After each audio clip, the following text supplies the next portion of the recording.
বান্দার সাথে আমার আল্লাহ বলেন, বান্দা যখন বলেন আলহামদুলিল্লাহ, আল্লাহ তাআলা তখন বললেন মানিল হামদ। ও বান্দা কার প্রশংসা? তাফসিরে জালালাইনের মধ্যে এসেছে, বান্দাকে আল্লাহ জিজ্ঞেস করে, ও বান্দা কার প্রশংসা?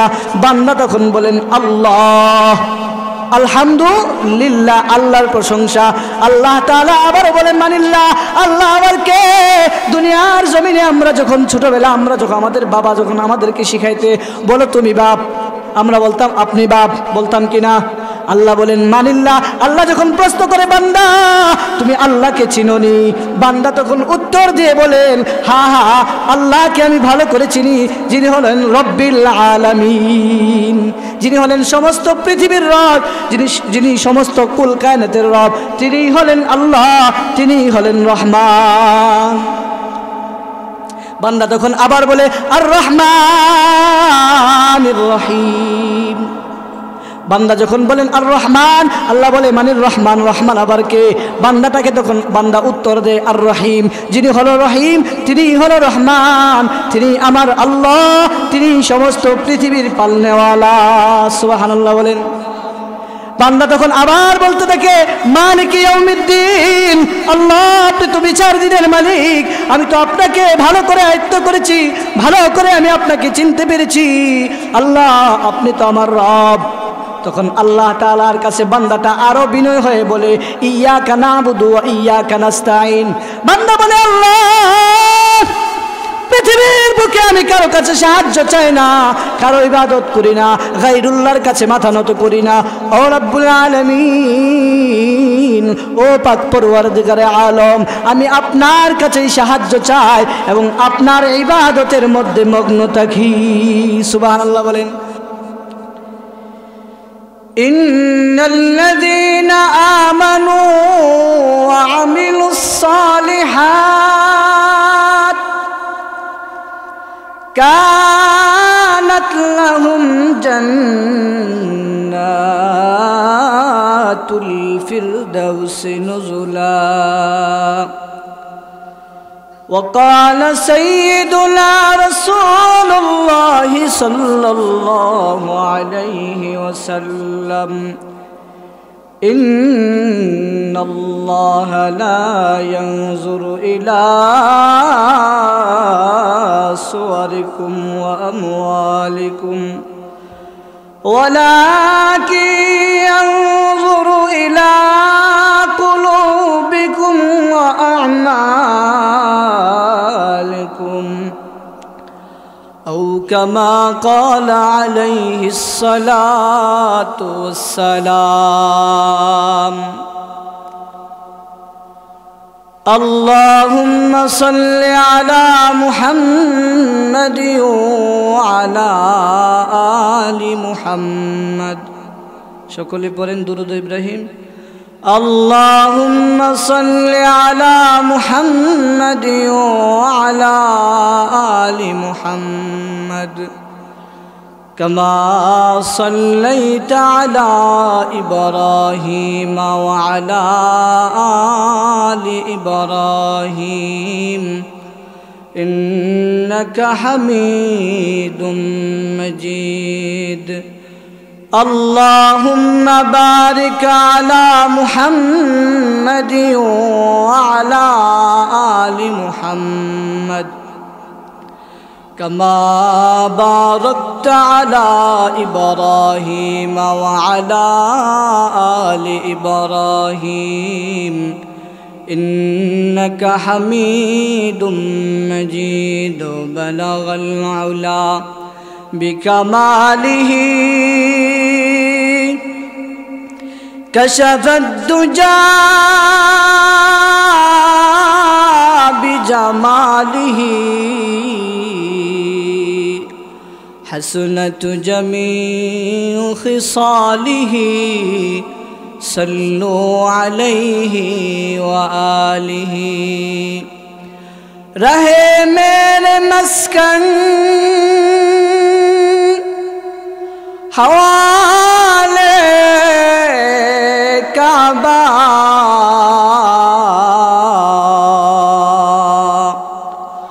بنے میرے مدفن دیار مدینہ بلغ العلا بکمالہ کشف الدجا بجمالہ حسنت جمیع خصالہ صلو علیہ وآلہ محمد نے آ کر کفر کو مٹھایا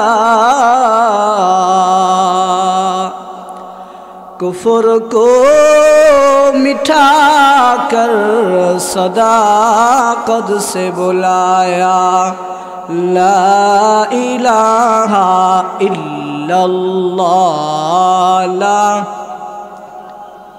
সকলে একসাথে মহব্বতে পড়ি লা ইলাহা ইল্লাল্লাহ লা ইলাহা ইল্লাল্লাহ লা ইলাহা ইল্লাল্লাহ বলুন না ইল্লাল্লাহ বলো লা ইলাহা ইল্লাল্লাহ ইব্রাহিম তোমার নবী ছিল নমরুদ আগুনে ফেললো ইব্রাহিম তোমার নবী ছিল নমরুদ আগুনে ফেললো আগুন হইল ফুল বাগিচা একটি পাশম জ্বলল না লা ইলাহা মোহব্বত লা ইলাহা ইল্লাল্লাহ লা यादों में तेरे सबको बुला दूं कोई ना मुझको याद रहे सब खुशियों को आग लगा दूं खाना ये दिल आबाद रहे अब तो रहे बस दम आखिर अब तो रहे बस दम आखिर विरद ज़वाई मेरे इलाह ला इलाहा ला इलाहा इल्लल्लाह ला इलाहा इल्लल्लाह ला इलाहा इल्लल्लाह मुहम्मदुर রাসূলুল্লাহ সকলে এক আওয়াজে মহব্বতে আল্লাহর নবীকে খুশি করার জন্য সকলে বলি সাল্লাল্লাহু আলাইহি ওয়াসাল্লাম আলহামদুলিল্লাহ আল্লাহ পাকের দরবারে লাখ কোটি শুকরিয়া যে মহান মালিক আমাদেরকে একটি বরকতপূর্ণ মজলিসে জান্নাতের বাগানে বসার তৌফিকটুকু যেই মালিক আমাদেরকে দিয়েছেন সেই মালিকের শুকর আদায় করতে এক আওয়াজে আল্লাহ তাআলাকে খুশি করার উদ্দেশ্যে সকলে বলে আলহামদুলিল্লাহ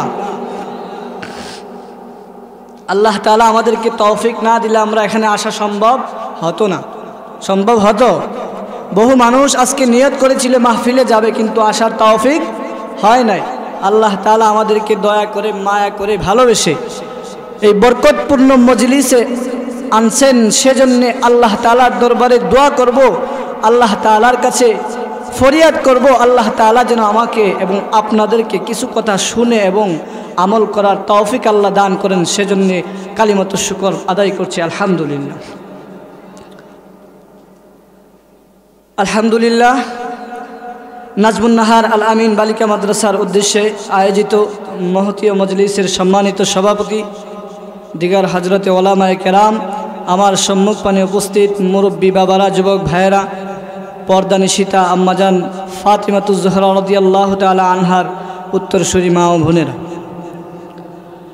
আল্লাহ পাক আমাদেরকে এই একটা নেক মজমাতে বসা এবং দুটো কথা শোনার মতন তৌফিক দিয়েছেন, মুসলমানের ঘরে জন্ম দিয়েছেন, সেটাও অনেক বড় শুকরিয়ার বিষয়।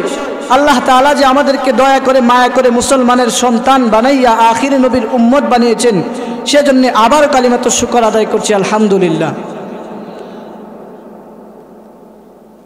আজকে আলোচনার বিষয়বস্তু হলো প্রত্যেকটা মুমিন বান্দার চাওয়া পাওয়া হলো আল্লাহ তাআলার কাছে জান্নাত।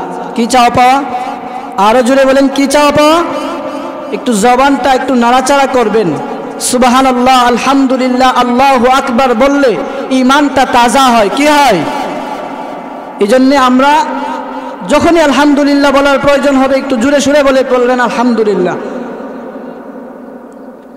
তো আজকে আলোচনার বিষয়বস্তু হচ্ছে কি কাজ করলে মুমিন বান্দা জান্নাতে যেতে পারে। যেই নসিহতটা পয়গম্বরে আরবি মুহাম্মদুর রাসূলুল্লাহ সাল্লাল্লাহু আলাইহি ওয়াসাল্লাম তার প্রিয় সাহাবী হযরত আলী কাররামাল্লাহু ওয়াজহাহুকে শিক্ষা দিয়েছেন। পয়গম্বরে আরবি মুহাম্মদুর রাসূলুল্লাহ সাল্লাল্লাহু আলাইহি ওয়াসাল্লাম বলতেছেন, হে আলী, আমি কি তোমাকে এমন কিছু নসিহত করব যেই নসিহতের মাধ্যমে তুমি আল্লাহর তৈরি জান্নাত পেয়ে যাবে। হযরতে আলী বলেন, ইয়া রাসূলুল্লাহ, ইয়া হাবিবাল্লাহ, আমি তো সেটাই চাই। আমি কিভাবে আপনার কথা মতো চলে জান্নাত হাসিল করতে পারি, জান্নাত অর্জন করতে পারি, সেই আকাঙ্ক্ষা তামান্না বুকের মধ্যে লালন করতেছি। ও পয়গম্বর, আপনি আমাকে নসিহত করবেন আর আমি শুনবো না, তা তো কখনোই হতে পারে না। পয়গম্বর, আমাকে নসিহত করুন, আমি নসিহতগুলো মনোযোগ দিয়ে শ্রবণ করব। আল্লাহর নবী সাল্লাল্লাহু আলাইহি ওয়াসাল্লাম তার সাহাবী হযরত আলী কাররামাল্লাহু ওয়াজহাহুকে নসিহত করলেন, হে আলী, তোমার জীবনে তুমি যদি 5টা আমল করতে পারো, আলী রে, আমি পয়গম্বর ঘোষণা দিলাম, আমি পয়গম্বর তোমার জামিনদার হয়ে যাব।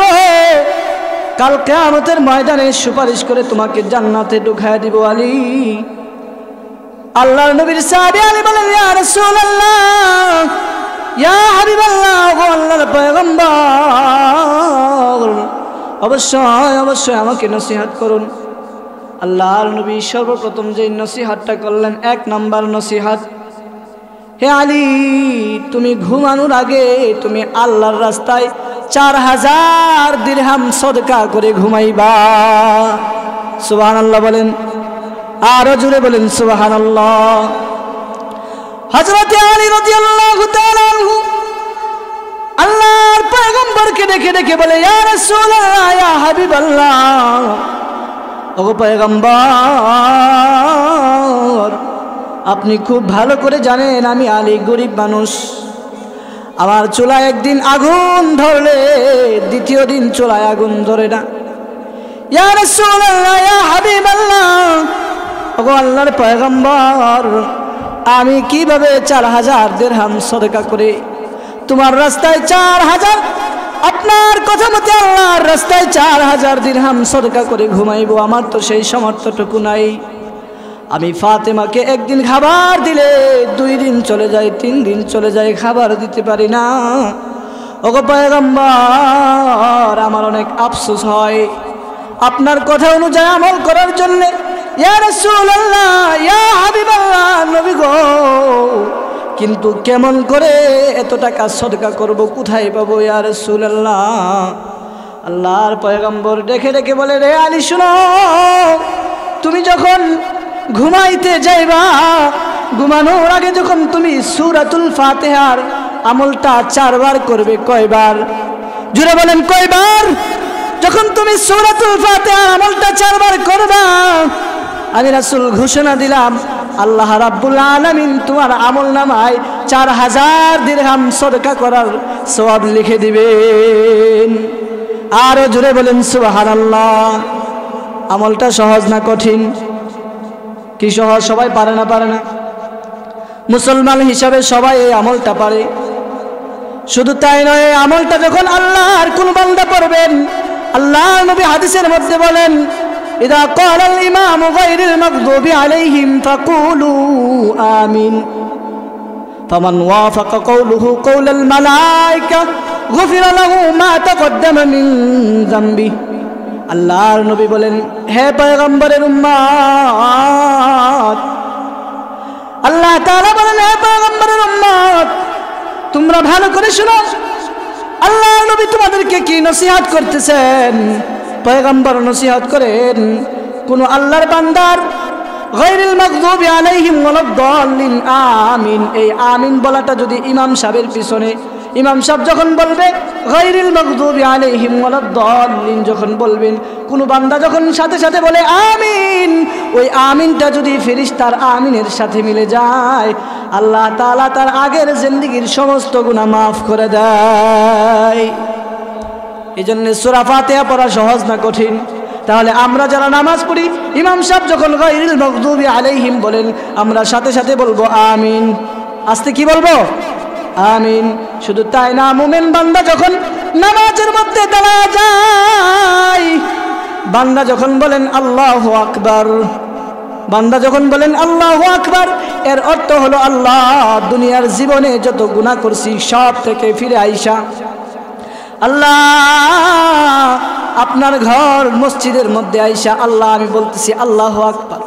এর অর্থ হলো দুনিয়ার মানুষ গুনাহ করলে, দুনিয়ার মানুষ পাপাচারে লিপ্ত হয়ে গেলে, আমাদের মুরব্বীরা আমাদেরকে বলে কানে ধরো। কি বলে? জোরে বলেন, কি ধরে? কানে ধরো। মুরব্বীরা আমাদেরকে শিক্ষা দেয়, কানে ধরো। আল্লাহ আমি নিজে নিজে কানে ধরে বলতেছি আল্লাহ আর জীবনে গুনাহ করব না, আল্লাহ এই মুহূর্তে আমাকে মাফ করে দেন। বান্দা যখন এই কথাটা বলে, বান্দার অন্তরের মধ্যে প্রশান্তি আসে না, তখন বান্দা নিজে নিজে হ্যান্ডকাপ পরে নেয়। কি পরে নেয়? আর জুড়ে বলেন, কি পরে নেয়? হ্যান্ডকাপ পরে নিয়ে বলে আল্লাহ দুনিয়ার জমিনে অপরাধী অপরাধ করলে দুনিয়ার আদালতে তাকে মামলা খেতে হয়, জেলে যেতে হয়। ওগো আল্লাহ আমি বিনা মামলায় বিনা অপরাধে আল্লাহ আমি আপনার দরবারে অপরাধ করেছি, দুনিয়ার কোনো মানুষের দরবারে অপরাধ করি নাই। আমি বিনা দরখাস্তে হাতের মধ্যে হ্যান্ডকাপ লাগাইয়া দিলাম। আল্লাহু আকবার বলেন। আল্লাহর নবীকে যখন, আল্লাহর নবীর এই কথাগুলো যখন বান্দাটা বলতে থাকে আল্লাহ আমি নিজে নিজে হ্যান্ডকাপ লাগাইলাম, তখন বান্দা পড়েন, সানা পড়ার পর বান্দা বলেন আলহামদুলিল্লাহ। আল্লাহ তখন বান্দার সাথে কথোপকথনে লিপ্ত হয়ে যায়, কথার মধ্যে লিপ্ত হয়ে যায় বান্দার সাথে। আমার আল্লাহ বলে, বান্দা যখন বলেন আলহামদুলিল্লাহ, আল্লাহ তাআলা তখন বললেন মানিল হামদ। ও বান্দা কার প্রশংসা? তাফসিরে জালালাইনের মধ্যে এসেছে, বান্দাকে আল্লাহ জিজ্ঞেস করে, ও বান্দা কার প্রশংসা? বান্দা তখন বলেন আল্লাহ। আলহামদুলিল্লাহ, আল্লাহর প্রশংসা। আল্লাহ তাআলা আবার বলেন মানিল্লাহ, আল্লাহ আবার কে? দুনিয়ার জমিনে আমরা যখন ছোটবেলা, আমরা যখন আমাদের বাবা যখন আমাদেরকে শিখাইতে বলো তুমি বাপ, আমরা বলতাম আপনি বাপ, বলতাম কিনা? আল্লাহ বলেন মানিল্লাহ। আল্লাহ যখন প্রশ্ন করে বান্দা তুমি আল্লাহকে চিনোনি?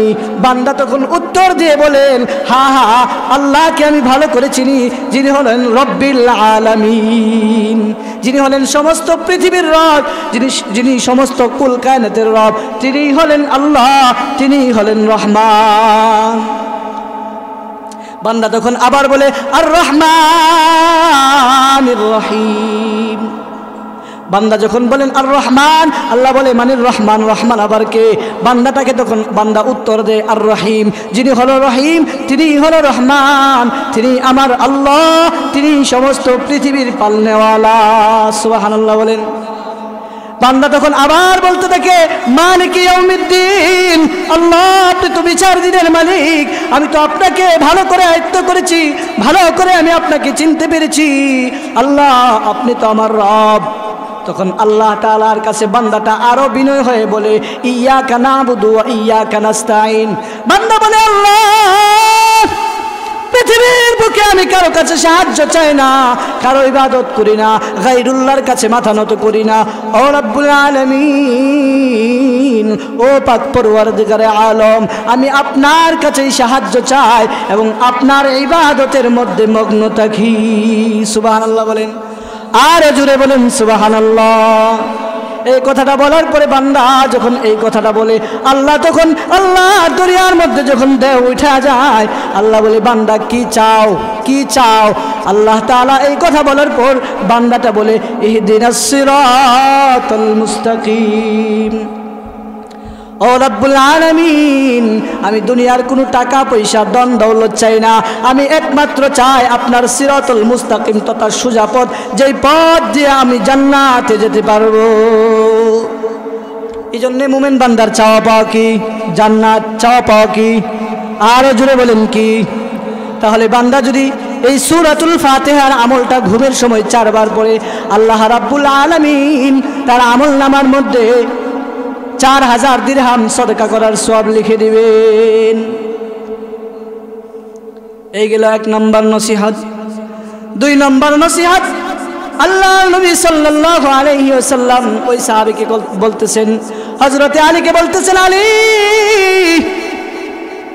তুমি যখন ঘুমাইতে যাইবা ঘুমের আগে তুমি 1 খতম কোরআন শরীফ পরিপূর্ণ 1 খতম কোরআন শরীফ পড়ে তুমি ঘুমাইবা আল্লাহর নবীর সাহাবী হযরতে আলী কাররামাল্লাহু ওয়াজহাহু ডেকে ডেকে বলে ইয়া রাসূলুল্লাহ ইয়া হাবিবাল্লাহ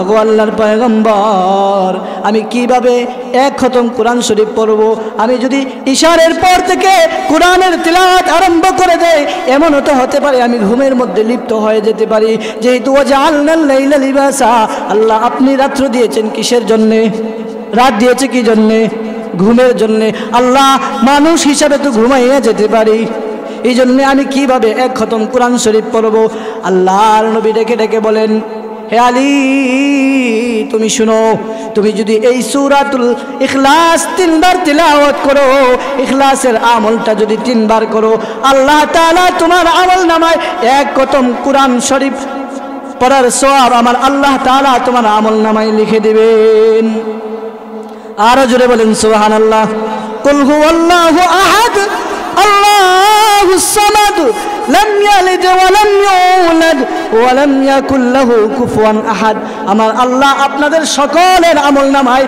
10 পারা কোরআন খতম পড়ার সওয়াব লিখে দিয়েছেন কত সহজ আমল এক সাহাবী হযরতে মুআবিয়া ইবনে মুআবিয়া আল মুসানি রাদিয়াল্লাহু তাআলা আনহুর ইন্তেকালের পর জিবরাইল আমিন 70,000 ফেরেশতা নিয়ে আল্লাহর নবীর দরবারে হাজির কয় হাজার ফেরেশতা আরো জোরে বলেন কয় হাজার 70,000 ফেরেশতা নিয়ে হাজির আল্লাহর নবী সাল্লাল্লাহু আলাইহি ওয়াসাল্লাম জিবরাইল আমিনকে ডেকে ডেকে বলেন হে জিবরাইল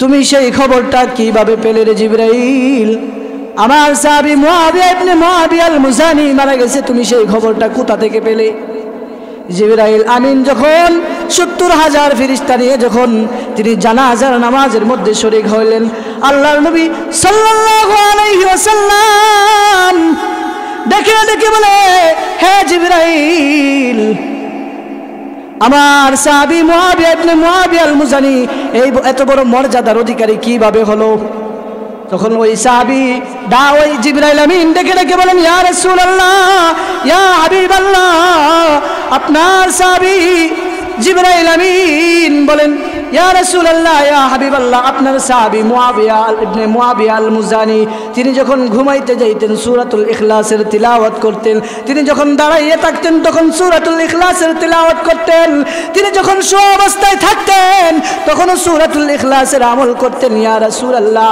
ইয়া হাবিবাল্লাহ এজন্য আল্লাহ তাআলার দরবারে এত এত পছন্দ আমলটা হয়েছে আমার আল্লাহ রাব্বুল আলামিন 70,000 ফেরেশতা নিয়ে তার জানাজার মধ্যে শরীক হওয়ার জন্য হুকুম দিয়েছেন সুবহানাল্লাহ বলেন আরে জোরে চিল্লায় বলেন সুবহানাল্লাহ আল্লাহর পয়গম্বরের আরেক সাহাবী শীতের দিনে হযরত আবু যর গিফারি রাদিয়াল্লাহু তাআলা আনহু রাস্তা দিয়ে হাঁটা যাইতেছে এমন সময় জিবরাইল আমিন উপস্থিত হয়ে বলতেছেন ইয়া রাসূলুল্লাহ ইয়া হাবিবাল্লাহ ওগো পয়গম্বর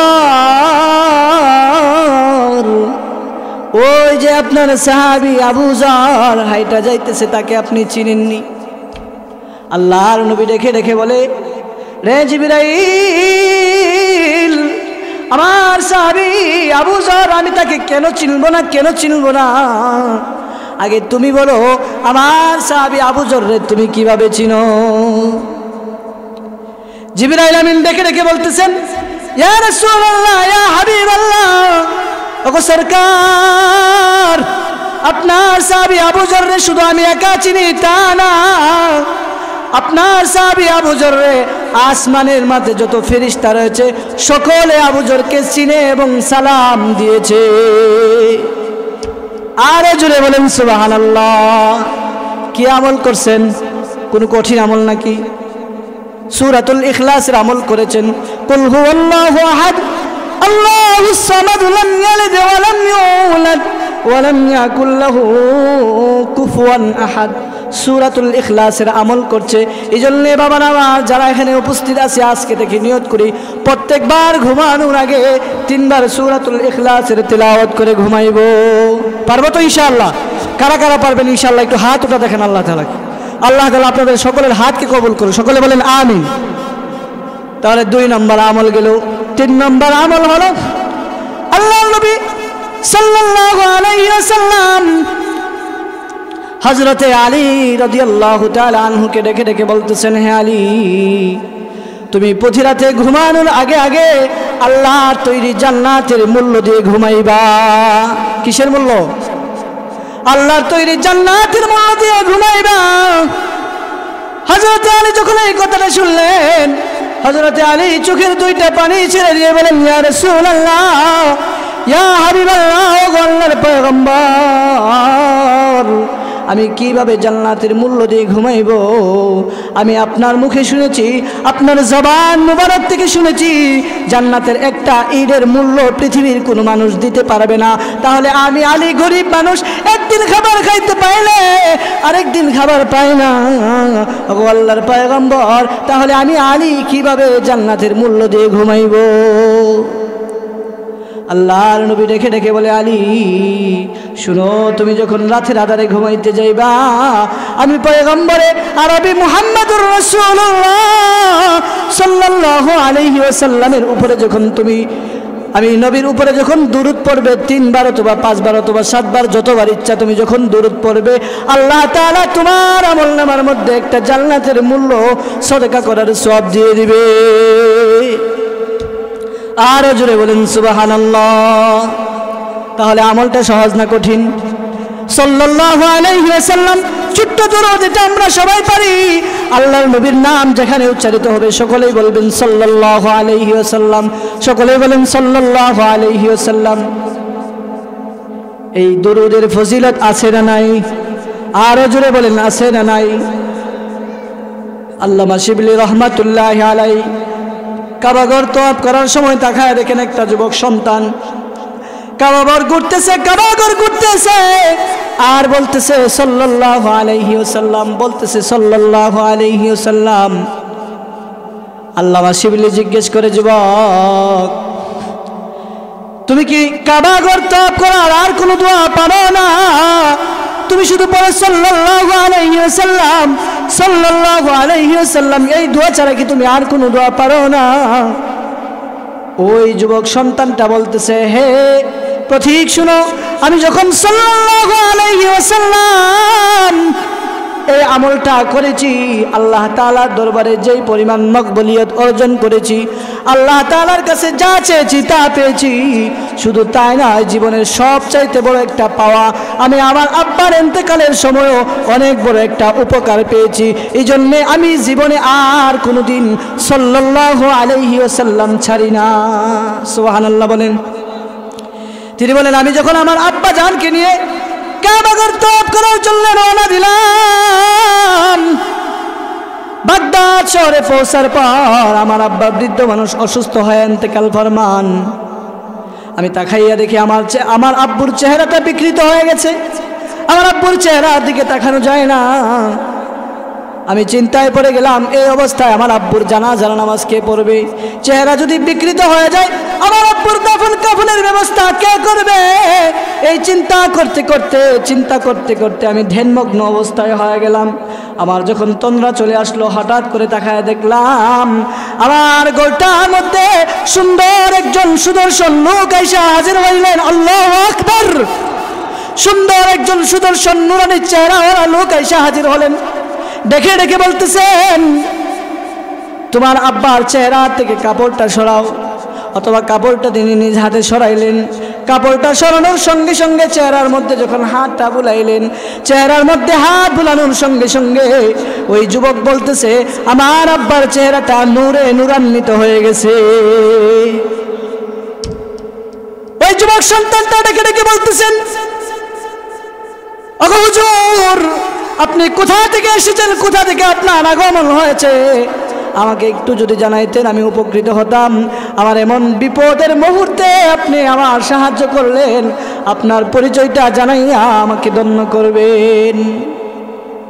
ওই যুবকটা যখন এই আবদার করলেন, আল্লাহর নবী সাল্লাল্লাহু আলাইহি ওয়াসাল্লাম বলেন, যুবক, তোমার আব্বার ইন্তেকালের খবরটা যখন আমার কাছে পৌঁছাইছে, বলতেছে, ইয়া রাসূলুল্লাহ, আপনার কাছে কিভাবে আমার বাবার খবর পৌঁছাইলো? ওই যুবক বলতেছেন, কিভাবে পৌঁছাইলো? আল্লাহ কতবার 300 বার দুরূদের আমল করত, কিন্তু আজকে হঠাৎ করে দুরূদের আমলটা তোমার বাবার নাম, তোমার দাদার নাম সহকারে যখন পৌঁছাই নাই, আমি দুরূদ পৌঁছানোর দায়িত্ব যেই ফেরেশতা ছিলেন তাকে জিজ্ঞেস করলাম, আমার অমুক উম্মতের দুরূদ কোথায়? যে নাকি প্রতিদিন আমার উপরে 300 বার দুরূদ পড়তো, সেই লোকটা আজকে কোথায়? তার দুরূদ আসে নাই কেন? ওই জিবরাইল, ওই ফেরেশতা বলতেছেন, ওই লোকটা তো মারা গেছে, আজকে থেকে তার আর দুরূদ আসবে না। আল্লাহর নবী সাল্লাল্লাহু আলাইহি ওয়াসাল্লাম বলেন, এই মুহূর্তে আমি আমার উম্মতের জন্য, এই বিপদের মুহূর্তে আমি আমার রওজায়ে পাক থেকে তার কাছে তার চেহারার মধ্যে হাতটা বুলায় দেওয়ার জন্য, তোমার আব্বাকে বিপদ মুক্ত করার জন্য এখানে আইসা হাজির হয়ে গেলাম। ওই যুবক সন্তানটা সঙ্গে সঙ্গে রাত্রি স্বপ্নে দেখতেছেন, আল্লাহর নবীর সঙ্গে মুসাফা করলেন এবং কদম বসি করলেন, চুমু খেলেন, আর বললেন, ইয়া রাসূলুল্লাহ, ইয়া হাবিবাল্লাহ, আপনি আমার বাবার এই বিপদের মুহূর্তে আমার আব্বুর কাছে হাজির হয়েছেন, এই জন্য ইয়া রাসূলুল্লাহ, আমার চাইতে বড় সৌভাগ্যবান আর কোনো মানুষ আল্লাহর জমিনে হতে পারে না। এই জন্য দুরূদের আমলগুলো আমরা কোথা থেকে শিখবো? নেককার আল্লাহওয়ালাদের সোহবতে গিয়ে শিখবো।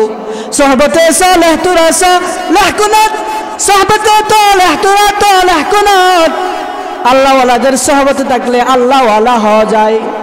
আর যদি খারাপ লোকদের সোহবতে থাকেন তাহলে খারাপে পরিণত হয়ে যাবেন। এই জন্য সোহবতটা হতে হবে আল্লাহওয়ালাদের সোহবত। কার সোহবত? আরো জোরে বলেন, কার সোহবত? আল্লাহওয়ালাদের সোহবত হতে হবে। যুগের অলি রাবিয়া বসরি রহমাতুল্লাহি আলাইহির ঘরের মধ্যে চোর ঢুকেছে। চোর কি ঢুকেছে? চোর ঢুকেছে। কিন্তু রাবিয়া এত গরিব ছিলেন, তিনি দিনের বেলা কাজ করতেন আর রাতের বেলা আল্লাহকে বিলায় দিতেন। তিনি সারা রাত্র ঘুমাইতেন না, ইবাদতের মধ্যে মগ্ন থাকতেন। তিনি তাকাইয়া দেখেন, তিনি যখন নামাজের মধ্যে দাঁড়াইলেন, তাকাইয়া দেখেন তার ঘরের মধ্যে একজন চোর ঢুকেছে। কিন্তু রাবিয়ার ঘরের মধ্যে একটা লুটা ছাড়া আর কোনো কিছু বাকি নাই, কোনো কিছুই নাই, শুধু একটা লুটা আছে, লুটা। রাবিয়া বসরি রহমাতুল্লাহি আলাইহি তিনি সালাম ফিরানোর পর বলতেছেন, ভাই রে, আমার ঘরের মধ্যে এসেছো জিনিস নেওয়ার জন্য। আমি রাবিয়া গরিব মানুষ, আমার ঘরের মধ্যে কিছু নাই, আমার ঘরের মধ্যে ছোট্ট একটা লুটা আছে, লুটা। তবে বাইরে আমি তোমাকে এই লুটাটা সদরে দিয়ে দিব, নিজ ইচ্ছায় স্বেচ্ছায় তোমাকে লুটাটা দিয়ে দিব। কিন্তু দেওয়ার আগে তোমার কাছে একটা অনুরোধ। রাত্র 2টা বেজে গেছে, আমার মনে হয় দুনিয়ার কোনো মানুষ যারা তাহাজ্জুদ পড়ে তারা ছাড়া আর কেউ সজাগ নাই। এই যুবক, একটা কাজ করো, তুমি তো মনে হয় মুসলমানের সন্তান, তুমি তো মুসলমানের সন্তান। আমার লুঠার মধ্যে কিছু পানি আছে, পানি, ওই পানিটা দ্বারা যদি তুমি উজু করে লুঠাটা নিয়ে যাইতে আমার আর কোনো আফসোস থাকতো না। সুবহানাল্লাহ বলেন, আর জোরে বলেন সুবহানাল্লাহ। চোর বেচারা ভাবলেন, যদি আমি পানি দ্বারা উজু করি এটা তো ভালো বিষয়, তাহলে আমি সঙ্গে সঙ্গে ওই পানি নিয়ে লুঠা নিয়ে চলে যাব। উজু করলেন। উজু করার সঙ্গে সঙ্গে আল্লাহর ওলি রাবিয়া বসরি রহমাতুল্লাহি আলাইহি ডেকে ডেকে বলতেছেন, ভাই রে, এত গভীর রজনী কেউ সজাগ নাই, কেউ সজাগ নাই। তোমার ফ্যামিলির মানুষ মনে হয় সজাগ নাই, একমাত্র আল্লাহ তাআলা সজাগ রয়েছে এই মুহূর্তে। আল্লাহর রহমতগুলো অনেক কাছে এসে গেছে। ভাই রে, তুমি যুবক মানুষ, তুমি যদি 2টা রাকাত নামাজ পড়ে আমার লোটাটা নিয়ে যাইতে, আমার আর কোনো আফসোস থাকতো না। সুবহানাল্লাহ বলেন। রাবিয়া বসরি রহমাতুল্লাহি আলাইহি ওই যুবক সন্তানকে যায় নামাজের মধ্যে দাঁড় করাইয়া দিয়া রাবিয়া বসরি আরেকটা বিছানার মধ্যে দাঁড়াইয়া বলেন, আল্লাহ, আমার কাজ ছিল আপনার বান্দাকে নামাজের মধ্যে দাঁড় করাইয়া দেওয়া।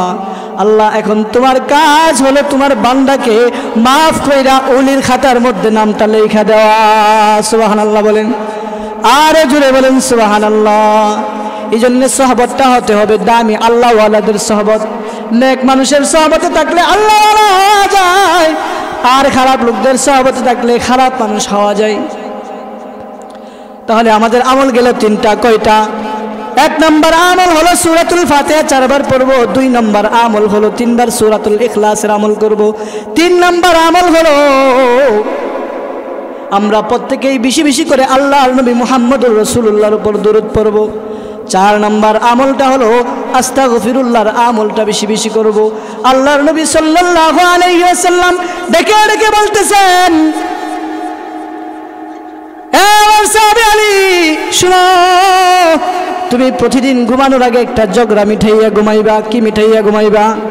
এলাকায় এলাকায় দ্বন্দ্ব, ভাই ভাই দ্বন্দ্ব, পারিবারিক ভাবে দ্বন্দ্ব, প্রতিদিন একটা দ্বন্দ্ব তুমি মিটাইয়া ঘুমাইবা। আলী রে, এই আমলটা যদি করতে পারো, আল্লাহ তাআলা তোমাকে অনেক অনেক নেকির ব্যবস্থা করে দিবে। হযরতে আলী বলেন, ইয়া রাসূলুল্লাহ, ইয়া হাবিবাল্লাহ, ওগো আল্লাহর পয়গম্বর, প্রতিদিন ঝগড়া আমি কোথায় পাবো, কোথায় গিয়ে মিঠাইবো? আল্লাহর নবী বলে, আলী, তুমি যদি প্রতিদিন ঘুমানোর আগে আগে আমি আল্লাহর নবীর কথা মতো 10 বার আস্তাগফিরুল্লাহর আমলটা করতে পারো, আল্লাহ তাআলা তোমার আমল নামায় একটা ঝগড়া মিটানোর সওয়াব লিখে দিবে। যুগের ইমাম আহমদ ইবনে হাম্বল রাহমাতুল্লাহি আলাইহি তিনি হাদিস অন্বেষণ করার জন্য অনেক দূরে রওনা দিয়েছেন। কিন্তু শীতের রজনী মাগরিবের সময় তিনি একটা মসজিদের মধ্যে ঢুকলেন। ঢুকার পরে চিন্তা করলেন, মাগরিব এবং ইশার নামাজটা একসাথে আদায় করে চলে যাব। এই রাতটা এখানে কাটায় যাব। শীতের রজনী কোথায় যাব, কার কাছে যাব? সকলের দরজায় তো মোটামুটি বন্ধ হয়ে গেছে। কিন্তু মসজিদের মুতাওয়াল্লি অথবা দায়িত্বশীল লোক আইসা বলতেছে, মসজিদে থাকা যাবে না, কারণ আমাদের মসজিদে বাহিরাগত কোনো লোক আমরা রাখি না, এই জন্য আপনি চলে যান। অনেক অনেক অনুনয় বিনয় করার পরে যখন তিনি পারলেন না, ইমাম আহমদ ইবনে হাম্বল রাহমাতুল্লাহি আলাইহি তিনি চলে গেলেন। হাঁটতে হাঁটতে বাজারের কাছে গিয়ে দেখেন একজন রুটি বিক্রেতা। কি বিক্রেতা? রুটি বিক্রেতা চুলা জড়াইয়া জড়াইয়া রুটি বাঁচতেছে, রুটির খামিরা দিতেছে, আর বলতেছেন আস্তাগফিরুল্লাহ, আর বলতেছেন আস্তাগফিরুল্লাহ, আস্তাগফিরুল্লাহ।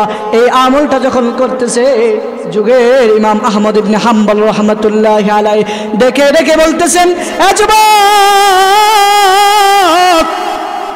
তোমাকে দেখতেছি তুমি তুমি খামিরা বানাইতেছো আর পড়তেছো আস্তাগফিরুল্লাহ। রুটি যখন মানুষের হাতে তুলে দিতেছো তখনও পড়তেছো আস্তাগফিরুল্লাহ। প্রত্যেকটা মুহূর্তে আস্তাগফিরুল্লাহ আস্তাগফিরুল্লাহ পড়ো।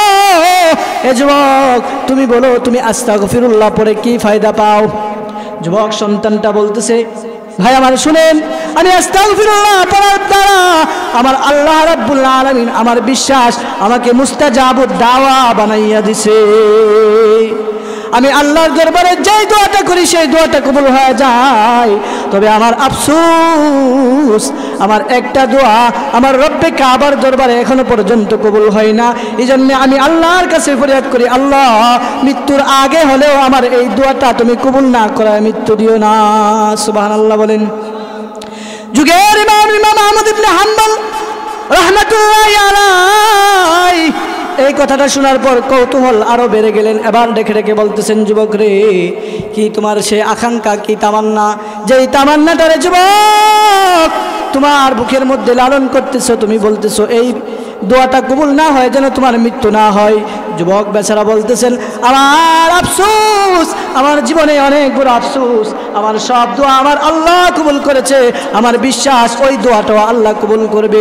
দোয়াটা হলো আমার আফসোস, আমি যেন ইমাম আহমদ ইবনে হাম্বল, যুগের সবচাইতে বড় মুহাদ্দিস ইমাম আহমদ ইবনে হাম্বলের কপালের মধ্যে চুম্বন করতে পারি। আর আসতে বলেন সুবহানাল্লাহ। ইমাম আহমদ ইবনে হাম্বলের কপালের মধ্যে যেন চুম্বন করতে পারি এবং মুসাফা করতে পারি। ইমাম আহমদ ইবনে হাম্বল রাহমাতুল্লাহি আলাইহি ডেকে ডেকে বলেন, যুবক আর দেরি করতে হবে না, আর দেরি করতে হবে না যুবক রে, আয় আয়, আমি হলাম যুগের ইমাম আহমদ ইবনে হাম্বল, আমার কপালের মধ্যে চুমু খায়া যা। সুবহানাল্লাহ বলতেন না? এই জন্যে সহবতটা হতে হবে আল্লাহওয়ালাদের সহবত। যদি আপনি আল্লাহওয়ালাদের সহবতে যান, তাহলে আল্লাহওয়ালারা আপনাদেরকে দিক নির্দেশন দিয়ে আল্লাহর দিকে আহ্বান করবে। কার দিকে? আল্লাহর দিকে আহ্বান করবে। এই জন্য আপনাদের কাছে দরখাস্ত হলো, জীবনে যাই কিছু করেন না, না করেন কেন, অন্তত পক্ষে ওলামায়ে কেরামের বিরোধিতা করবেন না। কারণ ওলামায়ে কেরামের বিরোধিতা করলে আপনার আমল সবগুলো বিনষ্ট হয়ে যাবে, আপনি ঠেরও পাবেন না। তাহলে আমল গেল কয়টা? কয়টা গেল? 4টা। 5 নম্বরের আমল হলো আল্লাহ নবী সাল্লাল্লাহু আলাইহি ওয়াসাল্লাম ডেকে ডেকে বলেন, হে সাহাবী আলী, তুমি শোনো, প্রতিদিন ঘুমাইবার আগে একটা উমরা হজ করে ঘুমাইবা। কি করে ঘুমাইবা? উমরা হজ করে ঘুমাইবা। আল্লাহ নবী সাল্লাল্লাহু আলাইহি ওয়াসাল্লাম এই কথাটা বলার পর হযরত আলী ডেকে ডেকে বলতেছে, ইয়া রাসূলুল্লাহ, ইয়া হাবিবাল্লাহ, ওগো আল্লাহর পয়গম্বর, আমি আলী যদি মক্কা থেকে মদিনা যাই, মদিনা থেকে মক্কায় যাই, তাহলে আমি ঘুমানোর সুযোগ কোথায়? ইয়া রাসূলুল্লাহ, ইয়া হাবিবাল্লাহ, ওগো আল্লাহর পয়গম্বর, এই জন্যে আমি কিভাবে একটা উমরা করে ঘুমাইব? আল্লাহর নবী সাল্লাল্লাহু আলাইহি ওয়াসাল্লাম বলেন, হে আলী শুনো, আমি তোমাকে নসিহত করতেছি, তুমি যদি ঘুমানোর আগে আগে আল্লাহ তাআলা তোমাকে যদি তৌফিক দেয়, তুমি কালিমা তাইয়্যিবাটা লা ইলাহা ইল্লাল্লাহ মুহাম্মাদুর রাসূলুল্লাহ সাল্লাল্লাহু আলাইহি ওয়াসাল্লামের আমলটা করো, আল্লাহ তাআলা তোমার আমল নামার মধ্যে একটা উমরা হজ করার সওয়াব লিখে দিবেন। আরো জোরে বলেন সুবহানাল্লাহ। আলহামদুলিল্লাহ। এই জন্য আমরা 5টা আমল করতে রাজি আছি তো ইনশাআল্লাহ। একদম সহজ আমল। 1 নম্বর কি? সূরাতুল ফাতিহা 4 বার তিলাওয়াত করব, 3 বার সূরাতুল ইখলাসের আমল করব, তারপরে বেশি বেশি দুরূদ শরীফের আমল ঘুমানোর সময় করব, আস্তাগফিরুল্লাহ, আস্তাগফিরুল্লাহর আমলটা বেশি বেশি করব, এবং লা ইলাহা ইল্লাল্লাহ মুহাম্মাদুর রাসূলুল্লাহর আমলটা করব। কারণ হতে পারে আজকের দিনের ঘুমটা আপনার জীবনের শেষ ঘুম হতে পারে কিনা, এই জন্যে আপনি কালিমা পড়ে ঘুমাবেন। আমার উস্তাদজি এসে গেছে, আমি যার সোহবতে 3 বছর ছিলাম, হুজুর আমাকে অনেক আদর মায়া করে বড় করেছেন, আমি হুজুরকে রেখে কথা বলা সম্পূর্ণ বিয়াদবি। এই জন্যে আমরা যতটুকু শুনছি, আমাকে প্রথম আল্লাহ তাআলা আমল করার তৌফিক দান করুক, এবং আপনাদেরকে আল্লাহ তাআলা আমল করার তৌফিক দান করুক। সকলে বলেন আমিন। ওয়া মা আলাইনা ইল্লাল বালাগ।